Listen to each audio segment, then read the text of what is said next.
हमारे चारों मंत्रीगण इस राज्य के अंदर में सर्वाधिक लोकप्रिय नेताओं में से एक आदरणीय सुबोध कांत सहाय जी, और जिनके परिश्रम और लगन से, कठिन परिश्रम से उनके टीम ने जो एक कारनामा दिखाया है, सांगठनिक तौर पर एक मिसाल कायम किया है। प्रदेश कांग्रेस में चुनाव के कार्यों का दायित्व का निर्वहन करने वाले प्रकाश जोशी जी,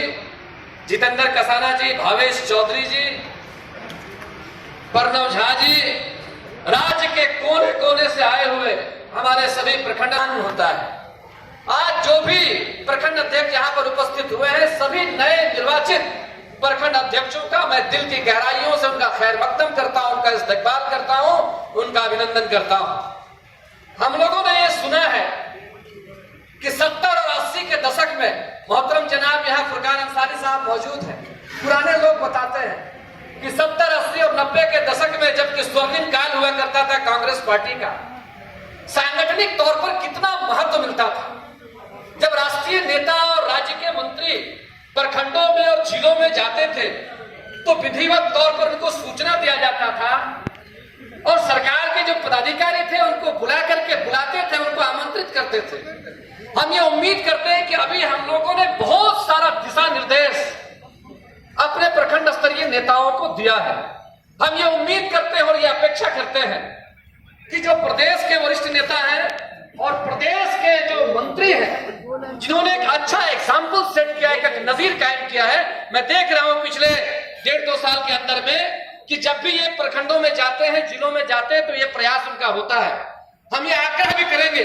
कि आने वाले दिनों में हमारे माननीय मंत्री महोदय जब कभी भी जिलों में जाए तो निश्चित तौर पर एक एक प्रखंड अध्यक्ष को अपने सरकारी दौरों में उनको बुलाने का, जरूर उनको बुलाने का कार्य करें। ऐसा उम्मीद करते हैं, उनका मान और सम्मान निश्चित तौर पर बढ़ेगा। समय की पाबंदी है, बहुत सारे विषय हैं और कुछ मिनटों में सबको समेट पाना संभव नहीं है, लेकिन इतनी बात हम निश्चित तौर पर कह सकते हैं, हमको इस बात का गर्व और फख्र है, और कांग्रेस पार्टी के एक एक कार्यकर्ता को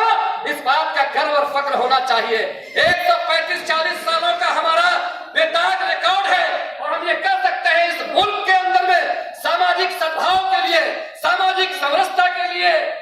कम्युनल हार्मनी के लिए कांग्रेस का जो रिकॉर्ड है उसका कोई माइकालात मुकाबला नहीं करता है। हमारे लोगों ने कुर्बानी और शहादत देने का काम किया है। देश के स्वतंत्रता संग्राम का जो लड़ाई है और कांग्रेस पार्टी का इतिहास एक दूसरे का पर्याय है। इसके लिए एक एक प्रखंड अध्यक्ष को और एक एक कार्यकर्ता को अपने आप में इस बात का गर्व निश्चित तौर पर होना चाहिए। आने वाले दिनों में एक नया विमर्श खड़ा कर दिया आदरणीय राहुल गांधी जी ने। हम क्षमा के साथ कहना चाहते हैं, बहुत सारे धनराशि लगी राज्य इस देश के अंदर में राहुल गांधी के छवि का नकारात्मक तौर पर उनको दिखाने के लिए, लेकिन आज एक ऐसा एग्जाम्पल, एक ऐसा उदाहरण प्रस्तुत किया है आदरणीय राहुल जी ने कि आज विपक्ष के लोग भी बोलने के लिए मजबूर हैं। हम देख रहे थे, कल टीवी के अंदर में आ रहा था, रामदेव बाबा का आ रहा था, वैसे लोग भी जो लगातार कांग्रेस पार्टी के नेतृत्व के ऊपर में उंगली उठाते थे, प्रशिक्षित हैं और पढ़े लिखे लोग हैं, कि आज किस प्रकार से पिछले 8-10 सालों के अंदर में देश के अंदर में गली और नुक्कड़ों और गांव में भी दिलों को बांटने का काम हो रहा है। आज राहुल गांधी जी देश को जोड़ने के लिए यात्रा कर रहे हैं। साथियों, हम ये कहते हैं कि मानो तो देव नहीं तो पत्थर। जिस प्रकार हमारे नेता एक कठिन यात्रा पर निकले हुए हैं और हजारों की तादाद में लोग उनका स्वागत करने के लिए सड़कों पर उमड़ रहे हैं, हमारा ये आपका दायित्व बनता है। ईमानदारी का तकाजा यह है, लगातार जो है आदरणीय प्रभारी महोदय, आदरणीय अध्यक्ष जी आपको दूरबीन से देखते नहीं रहेंगे, लेकिन ईमानदारी का तकाजा यह है कि निश्चित तौर पर हमको जो दायित्व मिला है, हमको इस अहंकार में नहीं रहना चाहिए, और हम उम्मीद करते हैं कि कोई हम लोग उस अहंकार में है भी नहीं। बड़े से बड़े नेताओं को जिस प्रकार का दायित्व मिला है प्रखंडों का और जिलों का, हम उम्मीद करते हैं और यह आश्वस्त करना चाहेंगे आदरणीय प्रधानी महोदय को कि निश्चित तौर पर जो एक लकीर आपने कायम किया इस राज्य के अंदर में, बड़ी बात नहीं कहना चाहिए, लेकिन झारखंड राज्य एक एग्जाम्पल पूरे देश के अंदर में सांगठनिक तौर पर होगा, ऐसा हम उम्मीद करते हैं। एक बात और आग्रह करना चाहेंगे और सुझाव के लिए अपने जो गार्जियन और जो छोटे भाई हैं दोनों को हम कहना चाहेंगे कि सांगठनिक कार्य और सांगठनिक दायित्व जो प्रखंडों में हमको मिलता है, निश्चित तौर पर वो होना चाहिए। हम दिवंगत हमारे जो नेता है उनका जन्मदिन, पुण्यतिथि, शहादत दिवस हम मनाते हैं, लेकिन साथ ही साथ जो हमारे जननेता जैसे लोग हैं, जो इलेक्टोरल पॉलिटिक्स में है, वो इस बात को जानते हैं कि जनहित के मुद्दों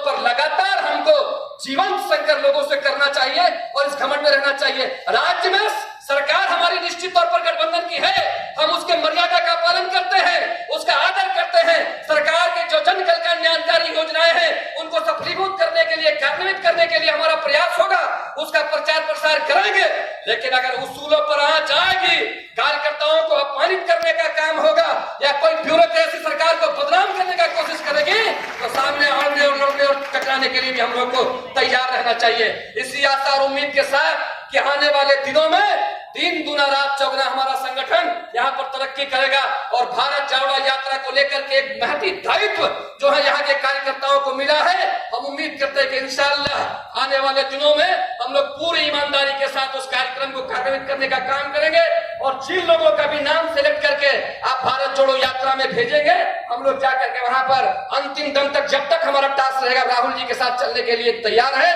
बहुत बहुत धन्यवाद। दादा साहब, अब मैं कार्यक्रम की इस कड़ी को आगे बढ़ा। आप तक सेवा दल के मित्र आपकी पूरी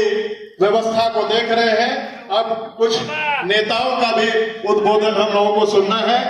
उन समय का भी ख्याल रखना है। मैं आवाज दे रहा हूं श्रीमती गीता कोड़ा जी, सांसद और कार्यकारी अध्यक्ष महोदया की आए और बहुत बधाई देती हूँ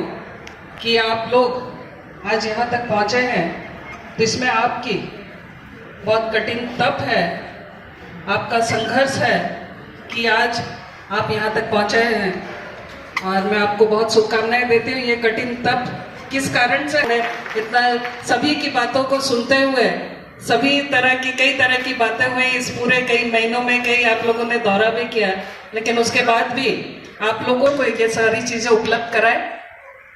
और इसके साथ ही मैं आप लोगों से भी यही आग्रह करना चाहूंगी, क्योंकि अब आपको नई जिम्मेदारी मिली है, नया दायित्व मिला है, तो एक राजनीतिक व्यक्तित्व होने के नाते आपको अपने आंख, नाक, कान तीनों खुले रखने होंगे कि आपके आसपास में आखिर किस तरह की घटनाएं हो रही हैं, आपके आसपास में क्या चल रहा है। सरकार का तो कामकाज है ही, हमारे संगठन का तो कामकाज है ही, लेकिन आपके पंचायतों में, आपके प्रखंडों में किस तरह के ऐसे रिपोर्ट्स जो आते हैं, आप लोगों को जो भी जिम्मेदारी दी गई है आपने बखूबी की है। लेकिन जब तक हम अपने क्षेत्र के, आप सभी को बहुत शुभकामनाएं देती हूँ। और सरकार ने बढ़ाते हुए सदन के अंदर सबसे मुखर आवाज उप नेता विधायक दल आदरणीय प्रदीप यादव जी से आग्रह है कि वो आए और अपनी बातों को रखें।